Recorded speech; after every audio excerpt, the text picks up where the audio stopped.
Having music in the background of your YouTube video can give your videos a little extra energy, a bit more flow.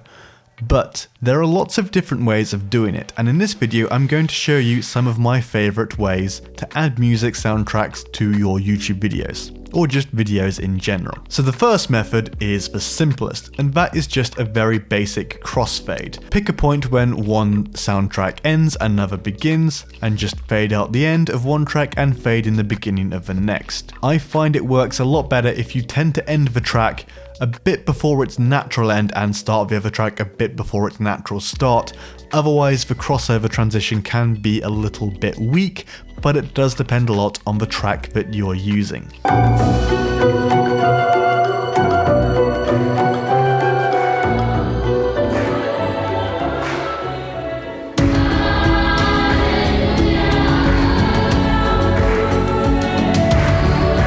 Now this is very quick and easy to do, it works for basically every situation, but it can be a bit obvious. It's definitely not the subtlest way of blending music into your videos. And this brings me to the second way of doing it, and that is to hide it with a song or a sound transition. Now I've done this a few times in previous videos, the little number that appears with the spinning circular bars and the sound or the music that appears at the same time. That is the transition that I like to use in my videos, and that allows me to hide cuts in the music.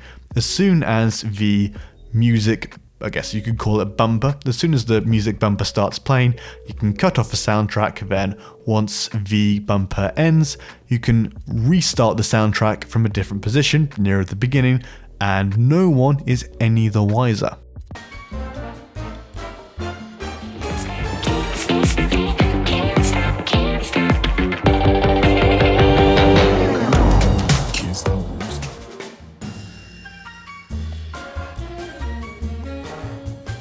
Now this can work really well to give pace to your videos, and also to separate your videos into separate sections. But again, there are disadvantages to this approach. It's not the subtlest way of doing things, because obviously people are going to notice the transitions, and also it means that if your soundtrack is only 3 minutes long, then you have to have a transition in less than 3 minutes time, or you have to have a gap of less than 3 minutes between transitions. So it does constrain your editing choices a little bit. Now you can put a slight twist on this, and instead of using like a music bumper transition, you can use a cinematic montage with accompanying soundtrack. This is also something I've done a few times.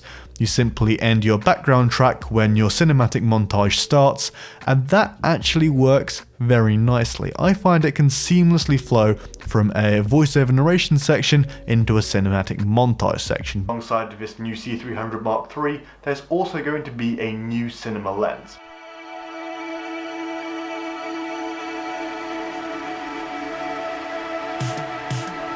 But again, it heavily relies on you having a cinematic montage to cut to. So this brings me on to the last and most complicated but best way of doing music in your videos, and that is by looping the soundtracks. Look for parts of the soundtrack that are repetitive. You need two sections, ideally one as close to the beginning of the track as possible and one as close to the end. Then cut at each of these sections, adjust so the cuts line up, and then you have a seamless loop, like a seamless image texture. I do a lot more 3D work than I do sound work. Then if you want a simple loopable section of music that you can just copy and paste through the entirety of your video, that's pretty easy to do. If you extend the beginning of the track, cut at the previous cut point, line up the duplicate track with the original track, cut at the end of the duplicate track, then delete the beginning of the duplicate track and the end of the original track. What you've done there is you've created a section. I know that wasn't the clearest explanation, but hopefully you can follow along with what I did on the screen. With what you have now, you can just copy and paste it throughout the entire length of your video, and it's a seamless mix from each section every time. You shouldn't be able to hear the cut in the soundtrack if you've done it properly. Squeeze option, as well as a false color option. And this is really nice because before you would have needed an external monitor such as this. For the volume of the background track, I find somewhere between -20 and -30 decibels is usually the right option. To have a 4K Super 35 sensor,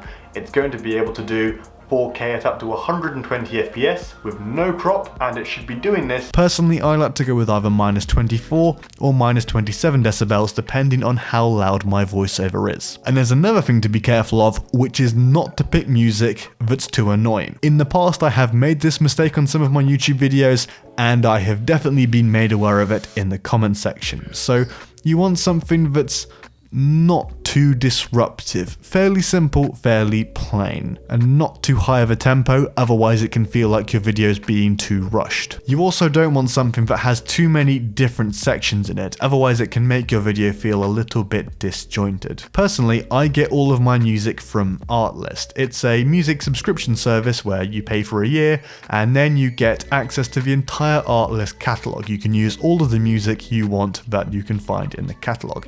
It's really good, and it has several different sections in terms of music, and it has a vlog section which I find really useful for making videos of this type. I've actually got a link in my comment section down below where if you decide to sign up for a year of Artlist, you can click on the link and you get an extra 2 months free if you decide to purchase a year's subscription. I hope you found this useful. I hope it's helped you to loop your music seamlessly throughout your video. If it did, please consider leaving a like and subscribing so as not to miss any new videos. See you later.